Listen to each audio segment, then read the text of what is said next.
Welcome to my channel again, guys. Magluluto tayo ngayon ng sardinas with dahon ng malunggay.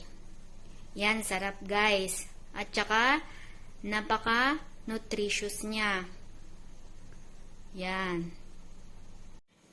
Ito ang mga kakailanganin nating ingredients. Dahon ng malunggay. Yung sardinas natin, ang gagamitin ko ay ang spicy para mas masarap siya. Kahit anong sardinas guys, pwede. Yung isdang bagoong natin, bagoong na isda, luya, at saka yung sibuyas natin. Tara, umpisa na nating magluto. Yan guys, kumukulo na ang tubig natin. Pwede na nating ilagay ang sibuyas, yung luya natin,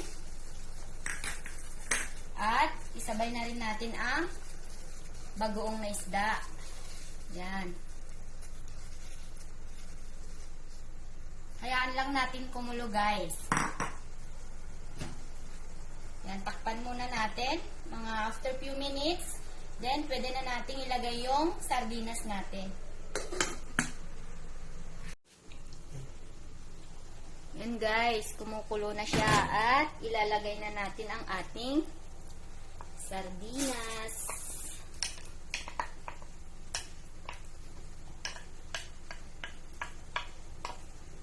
Yan. Haluin lang natin ng kaunti. At tatakpan na naman natin siya.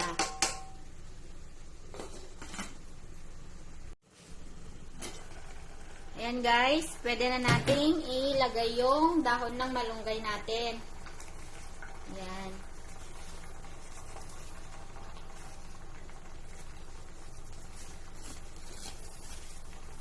Ayan. Tapos haluin lang natin at pwede na nating patayin yung apoy. Kasi huwag siyang lutuin ng matagal kasi yung dahon ng malunggay magiging mapait siya.